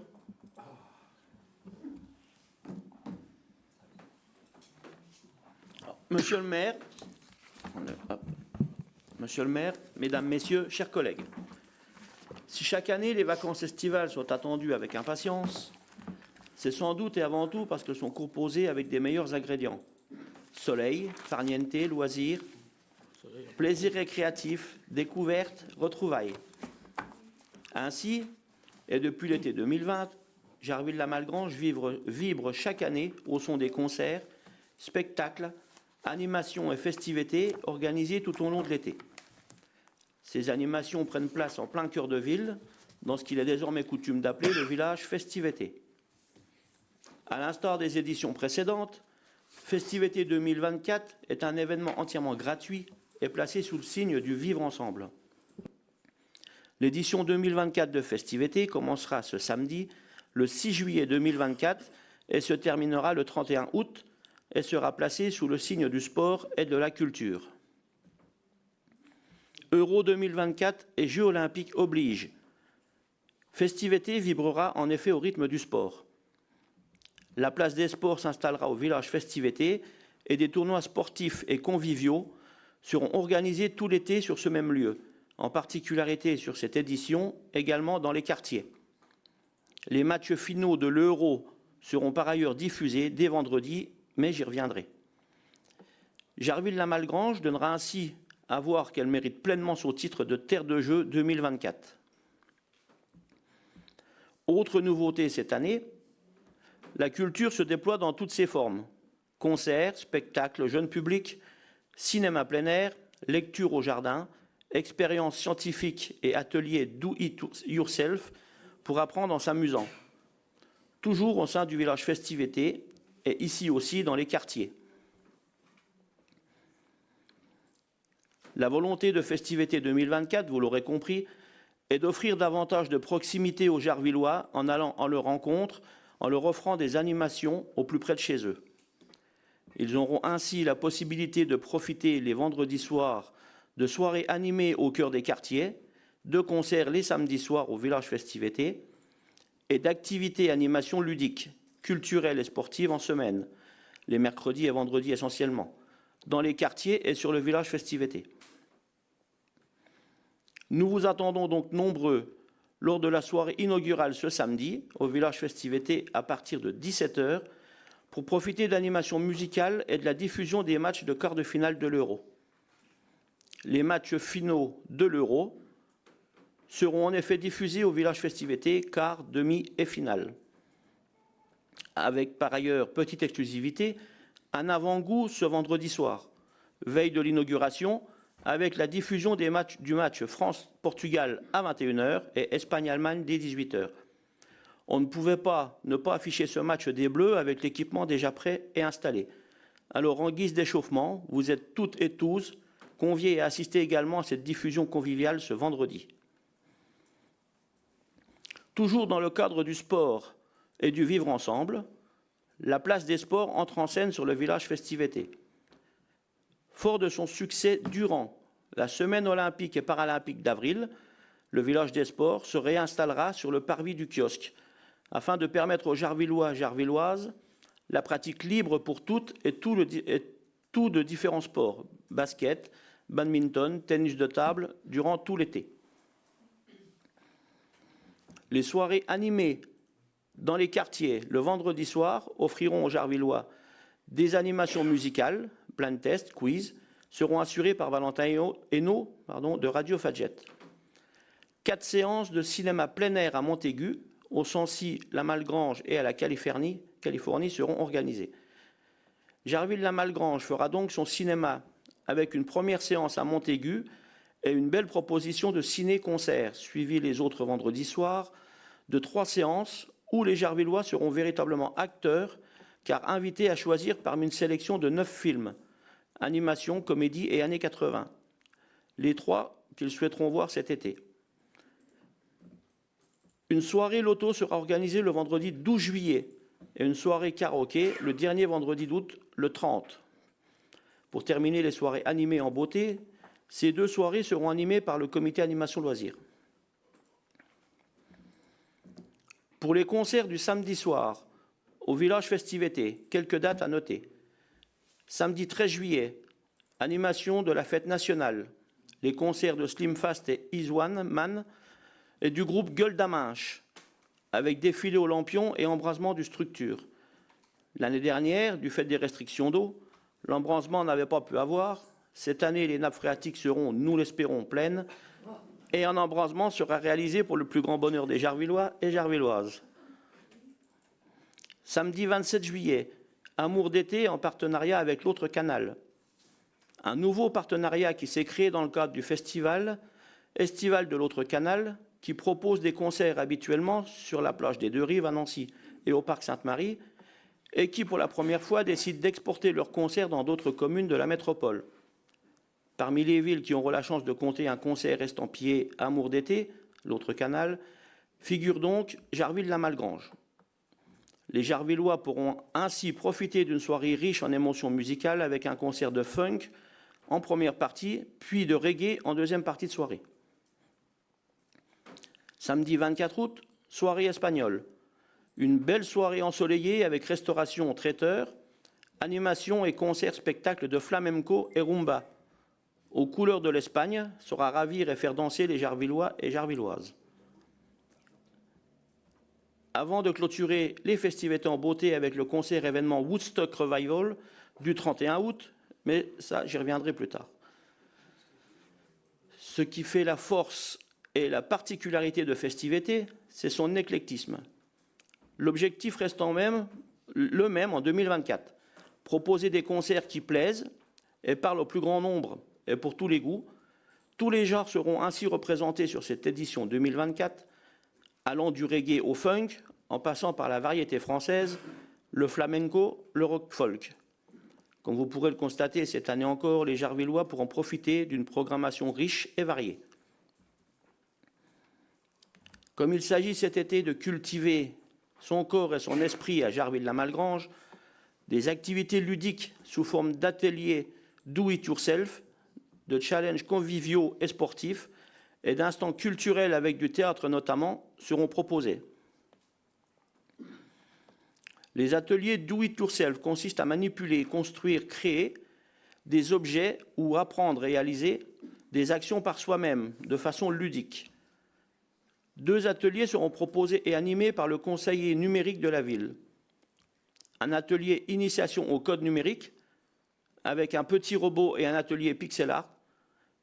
Chacun proposé à tour de rôle un mercredi sur 2, le mercredi matin au sein de la Maison des Familles. Les enfants pourront également construire des petits bateaux avec l'association Marine Club de Lorraine. Et les jeunes pourront s'initier à l'art du drone avec une simulation de pilotage de drone en VR, réalité virtuelle, avec l'association AMK Prod. 2 animations proposées dans les différents quartiers.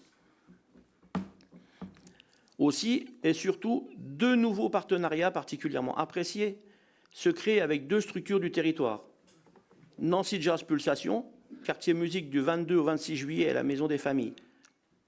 Les quartiers musique du NJP fêtent leurs 30 ans cette année et font leur grand retour à Jarville-la-Malgrange. Les enfants auront la possibilité de participer gratuitement à un atelier musical et créatif proposé par 3 artistes locaux, qui leur permettra de former une grande batucada, fanfare urbaine, et de créer et customiser leur instrument, puis de se produire devant leurs familles et leurs amis le vendredi 26 juillet à la Californie, en préambule de la séance du cinéma plein air. Le féru des sciences. Les enfants pourront jouer les apprentis chimistes et créer du liquide non newtoniens, grâce aux petites expériences proposées et animées par des médiateurs du Féru des sciences, ici aussi dans les différents quartiers de la ville. Animation et challenge sportif. Une belle animation boxe est prévue le mercredi 10 juillet, grâce à la métropole du Grand Nancy et au comité régional Grand Est, qui ont permis la venue de boxeurs de l'équipe de France masculine et de l'équipe cubaine de boxe anglaise. Les jeunes Jarvillois férus de boxe pourront alors s'initier sur le Mall central de la Californie, aux côtés des stars de la discipline. Quelques chanceux pourront également poursuivre l'aventure boxe le lendemain, avec visite du Krebs, initiation puis test match des grandes équipes. 2 tournois de ping-pong et une section Dark Pink seront proposés par la SPTT Nancy Jarville Jeune Tennis de Table. La session Dark Pink aura lieu le samedi 24 août au kiosque, pour ceux qui souhaitent s'essayer au tennis de table dans le noir, avec évidemment des lampes ultraviolets, et jouer au ping-pong autrement et de manière ludique. Un tournoi de pétanque le 19 juillet sera organisé sur les terrains de pétanque du complexe sportif de Montaigu par le club Jarville Jeune Pétanque. 2 tournois de football seront organisés, l'un à la Californie, l'autre au Sancy, durant la dernière semaine de juillet. Des tournois et challenges sportifs seront proposés par le comité animation loisirs, avec tournois de fléchettes, de molki notamment. Et la caravane du sport, qui, contrairement à l'année dernière, passera cette année par le Mall central de la Californie, avec une participation active des associations sportives jarvilloises et l'installation d'un terrain multisport. Instance culture. Jarville-la-Malgrange poursuit le même objectif depuis plusieurs années maintenant, proposer du spectacle vivant, accessible à toutes et à tous. 4 spectacles jeunes publics seront proposés les mercredis à 14h30, sur le même schéma que le reste des animations estivales, un au Sancy, un à la Californie, un sur le village festivité et l'autre au kiosque. Et également les animations littéraires proposées par l'association Lecturique, qui proposera 4 séances de lecture pour les enfants dans les différents quartiers de la ville, et une séance de lecture pour les plus grands, et c'est inédit, dans le parc de Rénémont le 6 août. La soirée de clôture, le samedi 31 août, pour finir en feu d'artifice au sens propre. La soirée débutera sur le parvis de l'Atelier, avec l'inauguration de l'œuvre monumentale Vivre ensemble de Grégory Dupont, puis se poursuivra au village festivité à partir de 20h, avec un concert-événement de Woodstock Revival, plus de 2 heures de musique et de show en hommage au festival mythique des années 60, qui seront suivis d'un beau feu d'artifice qui viendra clôturer en beauté ces 2 mois de découverte, de rencontres et de bons moments. Nous sommes ravis de poursuivre les partenariats initiés depuis plusieurs années maintenant, notamment avec les associations jarvilloises. C'est une volonté devenue une habitude pour eux de s'engager et participer activement à Festivité. Nous tenons à remercier le comité animation loisirs, qui assurera la restauration durant tout l'été ainsi que l'animation des différents après-midi et soirées cités précédemment. Le tennis squash badminton de Jarville, Radio Fadjet, ASPTT Nancy Jarville Jeune de tennis de table, Jarville Jeune Pétanque, Marine Model Club Lorraine, APN Les Petits Futés de la Ligne, Association Lecturique, AMK Prod. De nouveaux partenariats locaux, métropolitains se créent et démontrent le rayonnement de cet événement qui ne cesse d'évoluer et de développer. Nous remercions les différentes institutions et structures suivantes pour leur participation et leur confiance. L'autre canal, Nancy Jazz Pulsation, le Féru des sciences, le Florin. Merci. Merci. Et effectivement, très heureux de cette programmation riche et qui mobilise nombre de partenaires que je salue par ailleurs. Néanmoins, M. Château, vous avez fait preuve d'un optimisme et j'espère que nous pourrons vous suivre. Si la date du 21 juin marque normalement l'arrivée de l'été, le soleil ne semble pas l'avoir tout à fait suivi, mais espérons que cela change. En tout cas, en dernière information, avant de lever définitivement la séance, d'abord vous dire que grâce au travail qui est mené, je veux saluer bien évidemment Patricia de Caillot et Christophe Château qui ont travaillé à la fois au label Terre de Jeux 2024 mais aussi à cette programmation. Et à travers eux, je veux saluer les services, en particulier Morgane et Anaïs, mais toute la technique qui s'ensuit. Ces 2 subventions complémentaires qui nous sont apportées par la métropole du Grand Nancy, festivités à hauteur de 2 000 €, et l'Art d'Enfer, qui est le projet participatif qui a réuni plus de 1000 personnes lors de la première journée qui s'est tenue. La deuxième, pour raison climatique, météorologique, a été reportée dans le cadre de festivités. J'espère qu'elle réunira autant de personnes.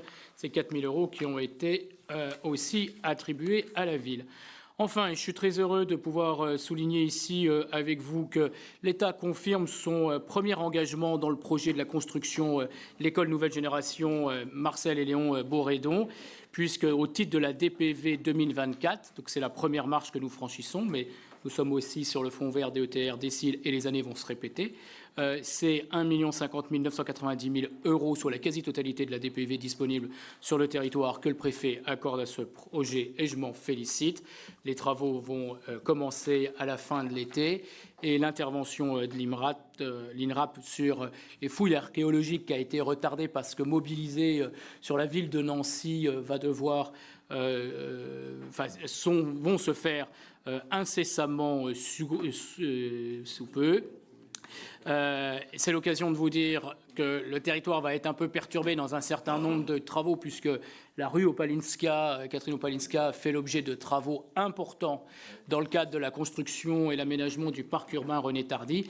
Pendant 5 mois jusqu'au mois de décembre, à condition que les conditions météorologiques nous soient favorables, la circulation est strictement interdite pour tous, sauf les riverains qui peuvent accéder à leur propriété. Alors ça peut se déplacer par tronçon. Le stationnement est, lui, globalement interdit.